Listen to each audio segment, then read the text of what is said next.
hope and agony tonight for one of the original investigators who was looking for Asha Degree. Every single time Valentine's rolls around, I have some thought of poor Asha Degree, and It's been now 24 years since the 9-year-old girl went missing, and now a renewed search and the discovery of a potential clue has reignited belief there may finally be some answers. Thank you for joining us. I'm Scott Wickersham. And I'm Hannah Getz, in for Erica Bryant.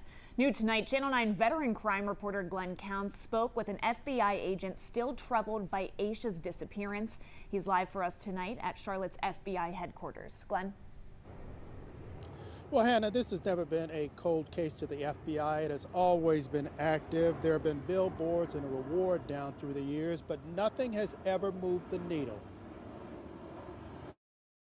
On February 14, 2000, Asha Degree vanished. A day later, the FBI joined the case. I have 38 years in law enforcement. I would have to say there's not a single case that haunts me like this one. Rick Schaefer is a retired FBI supervisor, and the most frustrating case he has ever worked on was Asha Degree.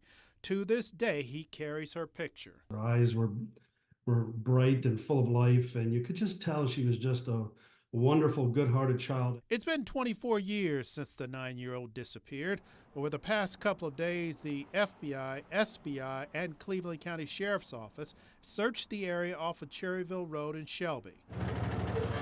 One of the items seized was a green car similar to one that witnesses saw her possibly getting into. If they seize the car, it's got to be for physical evidence. And if there's physical evidence, then they're going to go over it with a fine-tooth comb and swab it for any sort of trace evidence that could have been there for years. Of course, when agents worked the case 24 years ago, there was a lot of old-school detective work involved. No cell phones.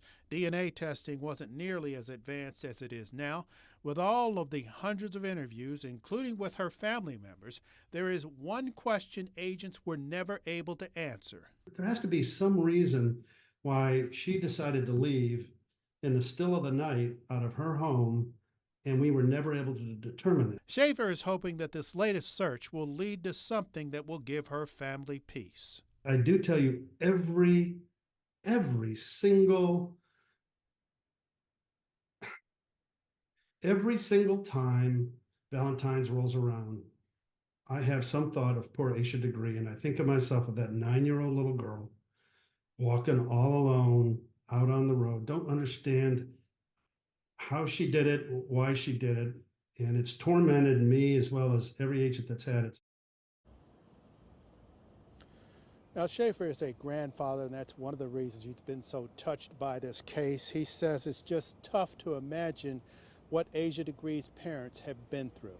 Reporting live from FBI headquarters, Glenn Counts, Channel 9 Eyewitness News. Yeah, Glenn, you could hear that emotion in his voice. Thank you.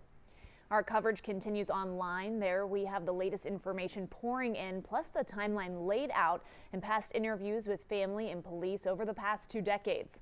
All of that is on our homepage on WSOC-TV.com and our free news app.